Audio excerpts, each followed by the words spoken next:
सिंध में क्या हो रहा है क्या हमें पता नहीं, किसकी आंखों में धूल डाल रहे हैं। चीफ जस्टिस के ज़मीनों का रिकॉर्ड कंप्यूटराइज करने के केस की समाअत के दौरान रिमार्क्स।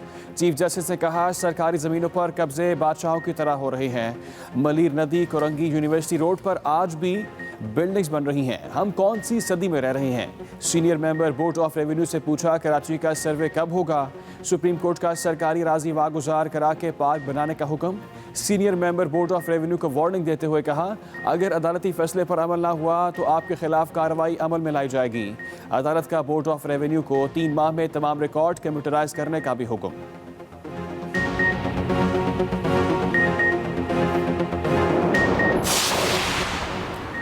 कराची में सुप्रीम कोर्ट रजिस्ट्री के बाहर गुलशन दौजान के मुतासरीन भी एहतजाज के लिए पहुंच गए।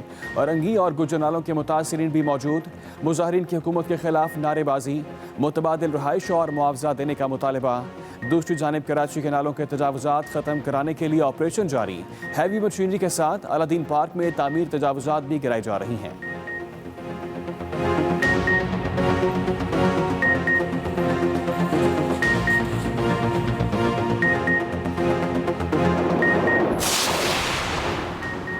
हुल्लड़बाजी करने वाला कोई रुकन आज ऐवान में दाखिल नहीं हो सकेगा। स्पीकर असद कैसर ने वाक़े की मुकम्मल तहकीकात का हुक्म दे दिया। कहते हैं गैर पार्लिमानी ज़ुबान इस्तेमाल करने वाले अरकान को ऐवान में दाखिले की इजाज़त नहीं दी जाएगी। हिज़्ब इख्तिलाफ और हुकूमती अरकान की जानिब से गैर पार्लिमानी रवैया और नाजेबा ज़ुबान काबिल मुज़म्मत और मायूस कुन है।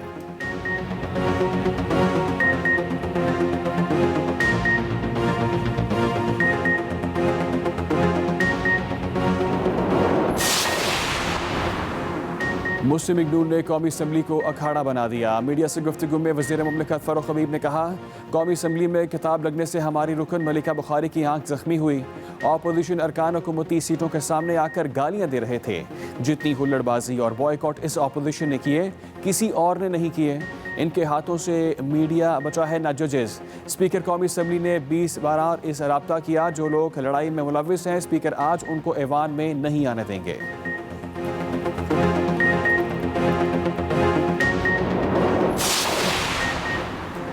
ऑपोजिशन लीडर पर हमला पार्लियामेंट पर हमला है। वज़रा गाली देने और शहबाज शरीफ की तकरीर रोकने के लिए आए थे। मुस्लिम लीग नून की तर्जुमान का बयान। मरियम औरंगज़ेब कहती हैं इमरान खान साहब ने काबीना के इजलास में अवाम दुश्मन बजट में महंगाई और टैक्स खत्म करने का हुक्म नहीं बल्कि शहबाज शरीफ और ऑपोजिशन पर हमले का हुक्म दिया। वो नहीं चाहते कि शहबाज शरीफ की तकरीर अवाम तक पहुँचे।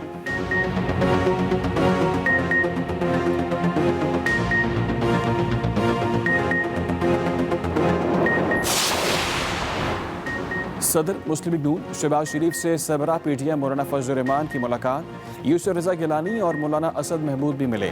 ऑपोजिशन रहनुमाओं ने शहबाज शरीफ की बजट तकरीर रोकने और हुकूमती रवैये की मजम्मत की। मौलाना फजल रहमान ने कहा ऑपोजिशन के साथ किसी हुकूमत ने ऐसा गैर जमहूरी रवैया अख्तियार नहीं किया।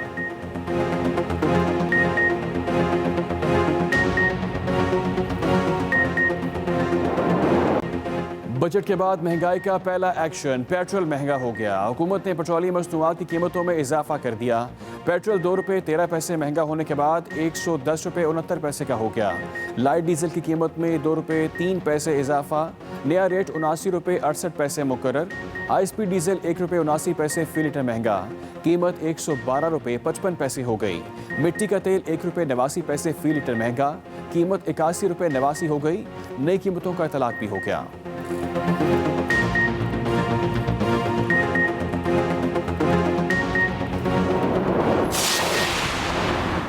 लाहौर की तरक्की पाकिस्तान की तरक्की। वज़ीर आला उस्मान बुज़दार कहते हैं लाहौर में इंफ्रास्ट्रक्चर के मेगा प्रोजेक्ट शुरू किए जा रहे हैं। शाहकाम चौक, गुलाब देवी अस्पताल, अंडरपास और शेरावाला गेट ओवरहेड के मनसूबों की तकमील से शहरियों को आमदोरफ्त की बेपनाह सहूलतें मैसर आएंगी। लाहौर के तरक्याती मनसूबों पर 28 अरब रुपये खर्च होंगे। लाहौर में सरफेस वाटर मैनेजमेंट प्लांट और 1000 बिस्तरों का जदीद तरीन अस्पताल भी बना रहे हैं।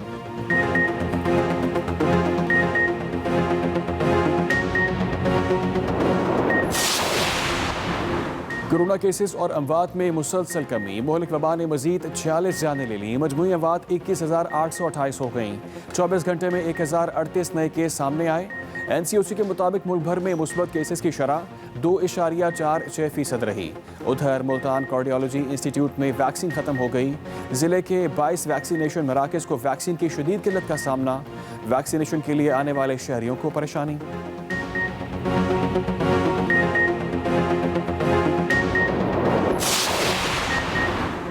इस्लामाबाद में 30 जून तक फिर नई पाबंदियां नाफिज। एनसीओसी की हिदायत पर वफाकी दारुल हुकूमत में हर तरह की इंडोर डाइनिंग पर पाबंदी आयद। आउटडोर खाने की इजाज़त रात 11:45 तक होगी। शादी हॉल्स के अंदर तकरीबात पर मुकम्मल पाबंदी। SOPs के तहत सिर्फ आउटडोर शादी की तकरीबात होंगी। इंटरसिटी पब्लिक ट्रांसपोर्ट 70% गुंजाइश पर चलेगी। नोटिफिकेशन के मुताबिक इस्लामाबाद की हदूद में तमाम मज़ारात बंद होंगे।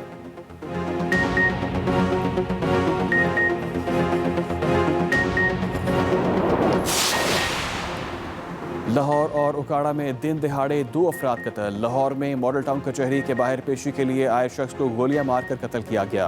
अंजुम मसीह नामी शख्स को 4 गोलियां लगी। मुलजिम फरार। उकाड़ा के थाना रावी की हदूद में घर आए मेहमानों की फायरिंग से मेज़बान कत्ल। पुलिस के मुताबिक बीवी ने रिश्तेदारों से मिलकर अपने खावंद को कत्ल किया। मुलजिमा को गिरफ्तार कर लिया गया।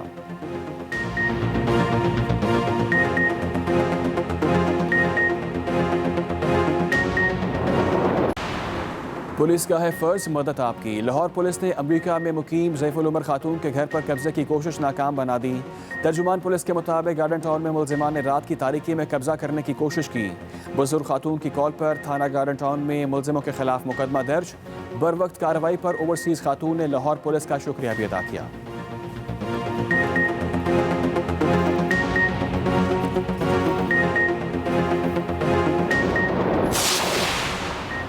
आर्मी चीफ सिंध में क्या हो रहा है, क्या हमें पता नहीं, किसकी आंखों में धूल डाल रहे हैं। जमीनों का रिकॉर्ड कंप्यूटराइज करने के केस की समाअत के दौरान चीफ जस्टिस ने रिमार्क्स दिए। सरकारी जमीनों पर कब्जे बादशाहों की तरह हो रहे हैं।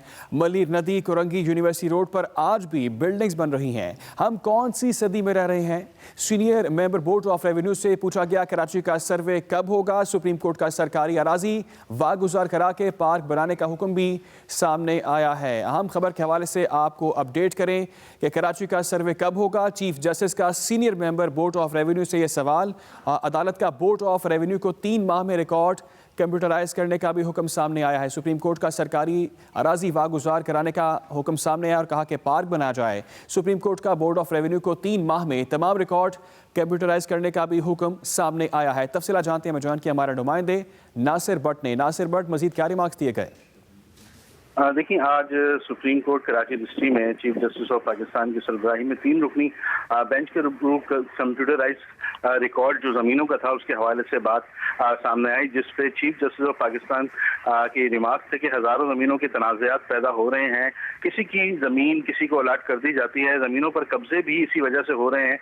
हम कौन सी सदी में जो है रह रहे हैं। नाक्लास क्या होता है, इस सदी में भी नाक्लास चल रहा है। नाक्लास जमीनों पर अरबों खरबों रुपए बनाए जा रहे हैं। कराची में नाक्लास के नाम पर अरबों रुपए बनाए जाते हैं, जिस पर जस्टिस इजाजुल हसन ने भी रिमार्क्स दिए कि 1940 के बाद से कोई मास्टर प्लान नहीं बना। अगर चीफ जस्टिस ने फिर ये रिमार्क्स में कहा कि अगर मास्टर प्लान है तो किसके पास रखा है, किसने बनाया है, अब तक सामने क्यों नहीं आया। मास्टर प्लान के हवाले से चीफ जस्टिस ने जब बरहमी का इजहार किया और उस पर सीनियर बोर्ड ऑफ रेवेन्यू को सरकारी इरादी वागुजार कराने की हिदायत की है। सुप्रीम कोर्ट ने सीनियर बोर्ड ऑफ रेवेन्यू को वार्निंग दी है कि अगर अदालती फैसले पे अमल ना हुआ तो जिम्मेदारी आपकी होगी, आपके खिलाफ अदालती कार्रवाई अमल में लाई जाएगी। बोर्ड ऑफ रेवेन्यू के तमाम जिम्मेदारान के खिलाफ कार्रवाई करेंगे, ये चीफ जस्टिस ने रिमार्क्स दिए और सरकारी इरादी वागुजार कराने का हुक्म दिया है। 3 माह के अंदर जो है वो रिकॉर्ड कंप्यूटराइज्ड बनाने का भी हुक्म दिया गया है। अच्छा नासिर भट्ट, ये बताएगा कि औरंगी और गुजर नालों के मुतासिरीन भी मौजूद हैं, उस केस के हवाले से भी आगाह कीजिएगा। देखिए, बिल्कुल सुप्रीम कोर्ट के सामने उरंगी और गुजर नाले के हवाले से भी बात आई। चीफ जस्टिस ने एडमिनिस्ट्रेटर सवाल किया कि बताएं कि ऑपरेशन कहां तक पहुंचा है। 2 रोज का आपको टाइम दिया था, जिस पर एडमिनिस्ट्रेटर का ये कहना था कि पेविलियन एंड क्लब और अलादीन पार्क पर काम शुरू कर दिया गया है। तजावुजात बहुत ज्यादा हैं, वहां पे नुक्से अमन का भी खदशा हुआ था। फिर पुलिस और रेंजर्स वहां पर आ गई थी, जिसके बाद चीफ जस्टिस ने कहा ये इब्तदा है, सब कुछ टूटेगा, एक एक जिम्मेदार बंदे को पकड़ेंगे। फंड्स की किल्लत का सामना है। एडमिनिस्ट्रेटर का जब ये कहना बयान था जिस पर चीफ जस्टिस ने बरहमी का इजहार करते हुए ये कहा कि केएमसी को खोखला कर दिया गया है। बताएं किसने खोखला किया है? केएमसी तो अपने आमदन जराए खुद पैदा करती थी। केएमसी को कोई मुलाजिम जो है वो काम करता हुआ नजर नहीं आता। 80% केएमसी स्टाफ को निकालें, ये चीफ जस्टिस ने रिमार्क दिए हैं कि 80% केएमसी स्टाफ को निकाला जाए। केएमसी को इतने स्टाफ की हरगिज जरूरत नहीं है। चीफ जस्टिस ने यह भी रिमार्क्स दिए कि केएमसी का कोई मुलाजिम काम करता हुआ नजर नहीं आता। हमारे जमाने में 3 बजे तक सफाई होती थी, जब लोग उठते थे शहर साफ होता था। जिस पर अटॉर्नी जनरल ने मुदाखलत की और ये कहा कि गुज्जर नाला ऑपरेशन बहुत बड़ा इंसानी अलमिया हो सकता है। वजीर आला सिंध और चेयरमैन NDNDC से मैं बात करने को तैयार हूँ, जिस पर चीफ जस्टिस ने ये हुक्म दिया कि नासिर भट्ट आपने अपडेट किया तफसीलन, बहुत शुक्रिया आपका। कराची में सुप्रीम कोर्ट रजिस्ट्री के बाहर गुलशन दोजान के मुतासरीन भी एहतजाज के लिए पहुंच गए। औरंगी और गुजर नाले के मुतासरीन भी मौजूद हैं। मुजाहिरीन की हुकूमत के खिलाफ नारेबाजी भी जारी है। सुप्रीम कोर्ट रजिस्ट्री के बाहर गुलशन दोजान के मुतासरीन भी एहतजाज के लिए पहुंच गए हैं। औरंगी और गुजर नाले के मुतासरीन की हुकूमत के खिलाफ नारेबाजी, मुतबादिल रिहाइश देने का मुतालबा, कराची के नालों से तजावुजात ख़त्म करने के लिए ऑपरेशन जारी है। मुतबादिल रिहाइश और मुआवजा देने का मुतालबा, हैवी मशीनरी के साथ अलादीन पार्क में तजावुजात गिराई जा रही हैं। और आपको बताएं कि सुप्रीम कोर्ट रजिस्ट्री के बाहर गुलशन दोजान के मुतासरीन सरापा एहतजाज हैं। सुप्रीम कोर्ट के हुक्म के बाद तजावुजात के खिलाफ ऑपरेशन जारी है। अलादीन पार्क में ऑपरेशन दूसरे दिन भी जारी है। इसी वाले से बात करते हैं हमें ज्वाइन किया हमारे नुमाइंदे आमिर फारूक ने। आमिर फारूक, बताइएगा इस वक्त क्या सूरत हाल है, क्या मनाजिर देख रहे हैं आप? जी के गुलशन इकबाल का इलाका है, राशिद मिनास रोड है। यहाँ पर कल ऑपरेशन शुरू हुआ था अलादीन पार्क में।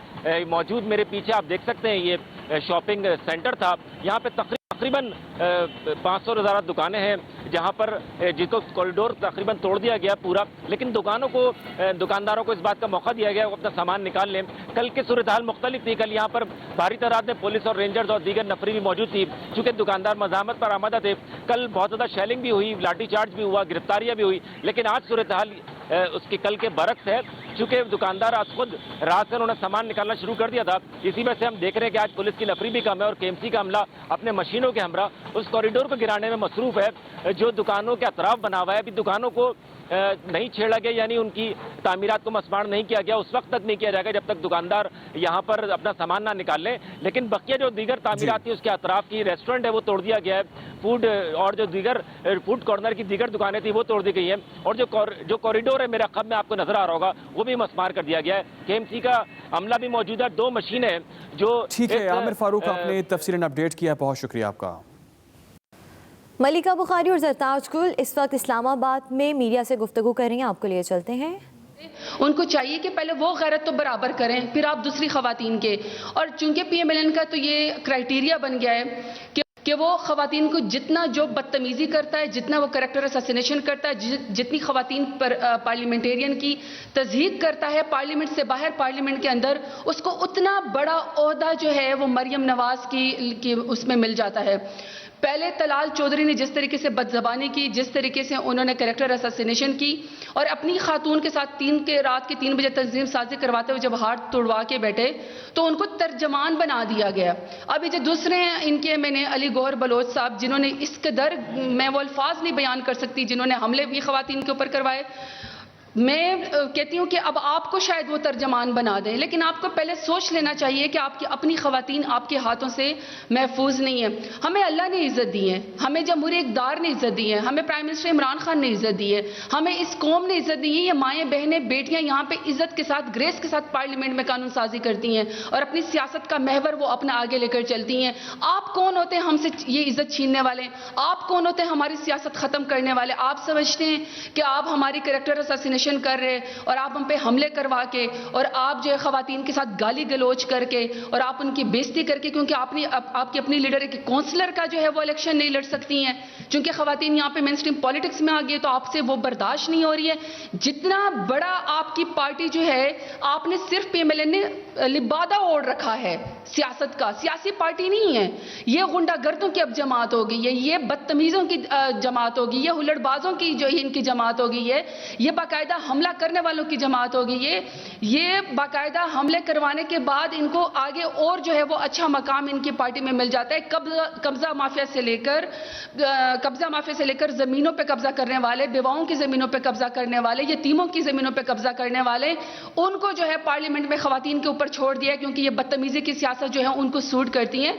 खवातीन ये बर्दाश्त नहीं करेंगे। अगर आप ये समझते हैं कि आप हमें डिमोरलाइज करेंगे और आप इस तरीके से खवातीन के ऊपर हमले करवाएंगे और आप समझते हैं कि आप हमें सियासत के आने से रोकेंगे, ये पाकिस्तान के लोग बर्दाश्त नहीं करेंगे। आपकी पार्टी को मुबारक हो आपका ये नजरिया कि आपका लीडर बाहर बैठा हुआ है कौम की तज़हीक करके, कौम के पैसों के ऊपर लूट के, और आपको इश्तहारी करार दे दिया कोर्ट ने। आपको तो चाहिए कि पहली फ्लाइट पकड़ के पाकिस्तान आए और मुकदमों की जो है वो आप उसको फेस करें। आप यहाँ पे खवातीन के ऊपर हमले करवाते हैं क्योंकि आपसे बजट बर्दाश्त नहीं हुआ, क्योंकि ये बेवाओं का बजट था, यतीमों का बजट था, नादारों का बजट था, किसानों का बजट था, क्योंकि हर तबका इल्म है कि हर जो तबके के लोग हैं पाकिस्तान में वो इस बजट से खुश हैं। तो आपको बजट में कुछ मिला नहीं है। आपको पता था कि सारे इशारे दुरुस्त हैं, हमारा जो मुल्क है वो अच्छी economic policy prime minister Imran Khan की लीडरशिप से जो कि अच्छे तरीके से आगे बढ़ रहा है, तो आपसे ये बर्दाश्त नहीं हुआ। आपने सोचा कि मैं पार्लियामेंट की तौहीन करके और खवातीन के ऊपर हमले करवा के और गाली गलौज करवा के और उनको जो है सियासत से रोक दूं, ये हम इसका मुकाबला करेंगे। इसको स्पीकर साहब को भी नोटिस लेना चाहिए। जो PMLN की तरफ से जो बदतमीजी की गई, जो खवातीन के ऊपर हमले किए गए, उसकी फुटेज शामिल है, उनको तो 1-1 साल के लिए सस्पेंड कर दिया जाए। उनको तो पार्लियामेंट में आने का हक ही नहीं है। और उनके हल्के वाले भी उनसे पूछे कि आप लोग जिनको वोट देते हैं, आप खवातीन के कैरेक्टर असैसिनेशन के लिए उनको यहां पे भेजते हैं।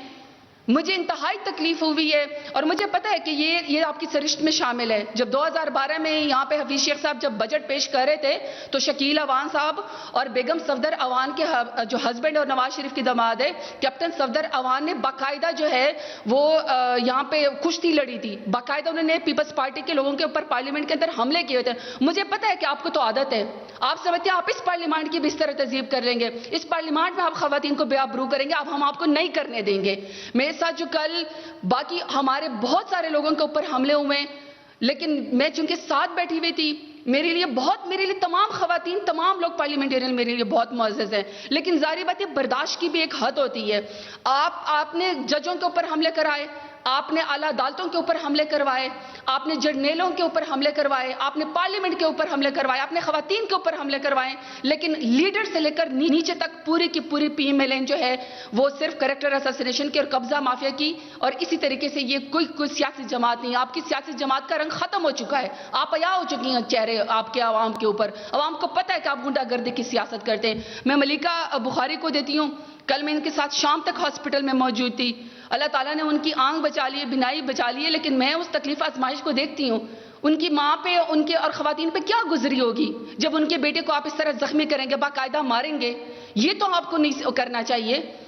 मैं समझती हूँ जो यहाँ पे ताकतवर खवातीन के साथ आप ऐसा करते हैं, किसी को वर्बल डायरिया कहते हैं, किसी के ऊपर हमला करवाते हैं, किसी के कैरेक्टर असैसिनेशन करते हैं, तो आप आम खवातीन के साथ क्या करते होंगे?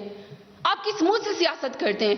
मलिका बुखारी मेरे साथ हैं और कल वो इसमें और भी लोग हमारे जख्मी हुए हैं, लेकिन हिम्मत की है मलिका बुखारी ने, हिम्मत की है कि वो आज मेरे साथ खड़ी हैं और अपनी बात कर सकती। मैं चाहती हूं कि मीडिया खुद सुने कि उन्होंने उनके साथ क्या हुआ है। और मैं समझती हूं कि क्या इस शुगर इन्वेस्टिगेशन टीम ने इमरान खान को बुलाया, जिसके फैसले से पाकिस्तान में शुगर की कीमत बढ़ी है? जो ECC और काबीना ये फैसला करे कि हम शुगर एक्सपोर्ट करेंगे जब मुल्क में सरप्लस ना हो, वहां उस मुल्क में चीनी की कीमत तो बढ़ेगी ना। तो चीनी की कीमत बढ़ी है इमरान खान के फैसले से। तो क्या मैं पूछूंगा, शुगर इन्वेस्टिगेशन टीम ने इमरान खान को बुलाया कि तुमने ये फैसला कैसे किया? और उस फैसले के नतीजे में चीनी की कीमत बढ़ती रही, 53 रुपए से 110 पे पहुंच गई, और तुमने कोई इस मामले को रोकने की कोशिश नहीं की। 10 लाख टन की इजाजत तुमने यकमुश्त कैसे दी? पाकिस्तान की तारीख में ऐसा वाकया नहीं है। जब सरप्लस होती भी थी तो कभी भी यकमुश्त 10 लाख टन की इजाजत नहीं दी जाती, और जब वो दे दी